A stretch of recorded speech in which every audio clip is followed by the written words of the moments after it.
Gowon as the architect of the destruction of Plateau. He is. But before I delve into that, I would like to read some of the agreements reached in Aburi. Then we'll move ahead. He said the key reached agreement at Aburi. The accord emphasized decentralization, collective decision making, and regional autonomy within a federating unit. I would like to stop here, or you can call it confederation anyway. Had it been just like the way Joseph Ankara told Jack and Ojukwu, that if you guys can implement this, Nigeria will be better off. I still believe in that till tomorrow.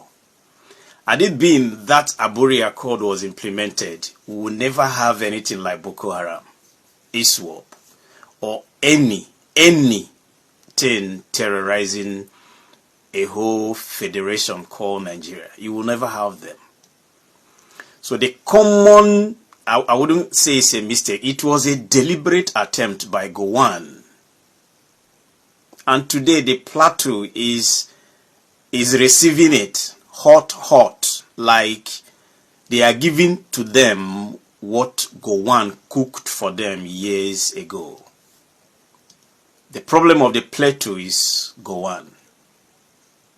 The decision he refused to take. The things he refused to do.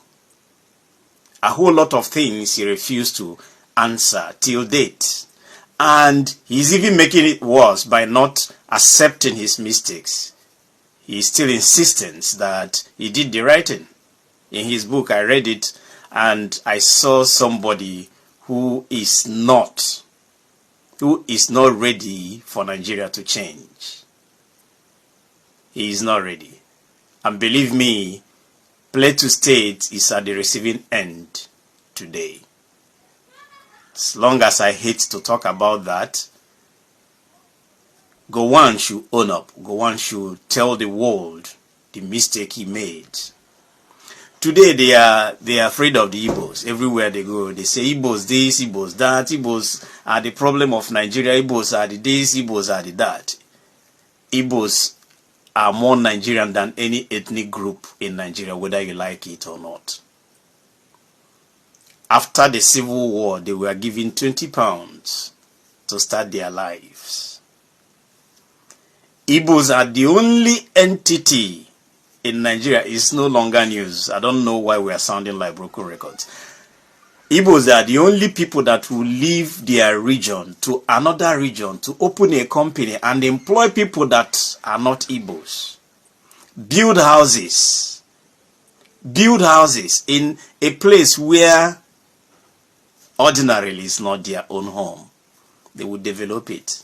They will make sure that that state, that locality works. Some time ago, I told us a story about one of my friends that went to Anchor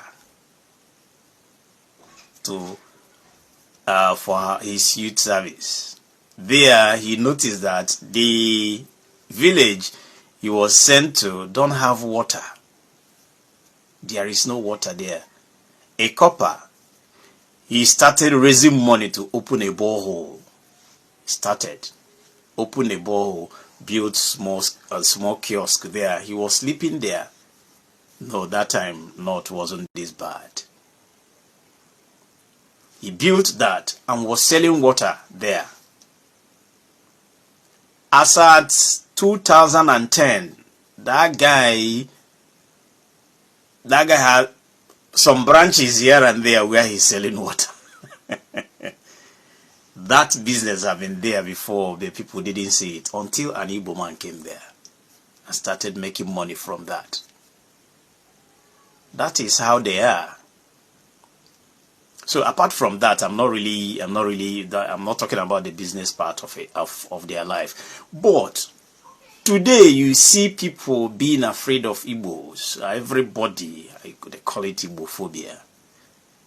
If you don't really want Igbos in Nigeria, why are you keeping them? It's only in Nigeria that you see somebody, politicians, they hate something and they still allow the person to be in their closet. No, it's not done anywhere in the world. If I believe that Igbo man is my problem, all the things I will do, or everything that I will do, is to let that Igbo man leave. Of course, I will tell them to go. If I am the president of Nigeria today and everywhere you go, you destroy their businesses in Lagos, you destroy their businesses in Kano, Kaduna, Zaria, everywhere. After Nigerian Biafra War, you guys declared abandoned property. I used to remember in Okwe Road, people that know Sapele very well, Okwe Road. Okwe Road used to be Igbo Road. Igbo Road, that road. Yes, people that know Sapele very well. They used to call it Igbo Road because Igbos, all those houses you see, are owned by Igbos. But after the war, it was declared abandoned property. The same thing in River State. And Igbos are still surviving. So, I would like us to think, is Igbos really the problem of Nigeria, or are you guys just trying to say something that is of no use to anybody? That's why I started with this Gowon issue. I've had some discussions with some of my friends from Jos, and we try to understand that had it been Gowon implemented that, every sector of Nigeria, every area in Nigeria, every corner of Nigeria would have been peaceful. And they would have been developing very much. There will be competitions here and there. Healthy competition, as it is in Scotland, Wales, England today. There is a very healthy competition amongst these people. They have their prime minister there. Scotland have first minister, and so is other part of the UK. Nobody is disturbing anybody. Don't tell me it's the British that made it. We still have brains. We can tell British no. Don't tell me British that made Gowon not to implement all those things. I don't want to hear that, because Gowon have brains. Yes, many people that were working with him have some brains. Ojukwu was part of it. And when he started implementing that, he was called a rebel. And a civil war eventually, what they were trying. Remember, all these things happened after 1966 coup. What they were trying to avoid eventually happened, because somebody refused to do the right thing. And the other side say, we had an agreement, we need to follow the agreement. Several meetings were called. Gowon called several meetings. Ojukwu refused to attend. Why? Because they already had an agreement that you need to obey. You need to go by that.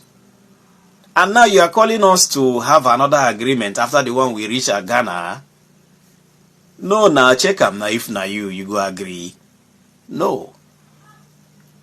So the problem of Nigeria today is Gowon, whether anybody likes it or not. Gowon is the problem of Nigeria today, and Nigeria will not get out of it until we get leadership right. Until we get leadership right. Until we fix INEC. Until we realize that few individuals cannot conquer 250 million people. The Tinubus, the Akpabios, the Umahis, all of them that are there in Aso Rock trying to destroy Nigeria cannot conquer Nigeria, and Nigerians are peaceful. Nigerians are very, very okay with the whole thing. Until we say no to this madness, these things will continue. Nigerians need to get leadership right. If you don't get it right, this madness will continue. And I'm telling you, it's not stopping anytime soon. Look at what one man is doing to Nigerians. Destroying the whole political parties just because he knows that is not doing anything. The only way he can win is through court and INEC. That's why he's trying to make Nigeria a one-party state. Everything Nadeko and the so-called Tinubu stood against in the past are the things that are being used against Nigerians today. And when you talk, they will say, no, you are anti-democratic, you are this, you are that. They will call you names. Those were the things they fought against, Nadeko and Tinubu. Today, all Nadeko members, almost all of them are APC members today. And none of them want to say, Tinubu, what you are doing is wrong. A professor who went to radio station with gun to tell them not to announce the result, today is mute. He doesn't want to say anything. Many people that are vocal those days, all of them are deaf and dumb now. Nobody want to say anything because Tinubu is in power. Some of them that would like to talk will say government, government, government, government. They will never call Tinubu's name because nobody want to offend him. If it were to be other tribe, Jonathan was a case in point. You saw what he did when Jonathan was in power. Many of them were vocal when Buhari was in power. They were calling him names. You can mention Tunde Bakari and all the rest of them, many of them. Today, all of them are deaf and dumb. They don't really want to say anything. Just the same way Gowon destroyed Nigeria from the beginning. And today, people are celebrating him. Why are you celebrating him? He is part of the Nigerian.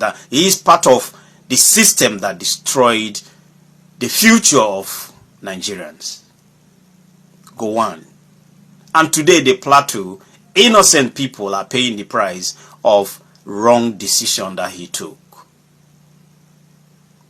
I believe one day we'll get the leadership right. I believe one day Nigerians will rise because the time is now. My name is Hyacinth and this is the Hyacinth Network. Thank you for listening to me. Please like and share and get the information across to Nigerians. Thank you. May God bless you. And may God bless Nigerians.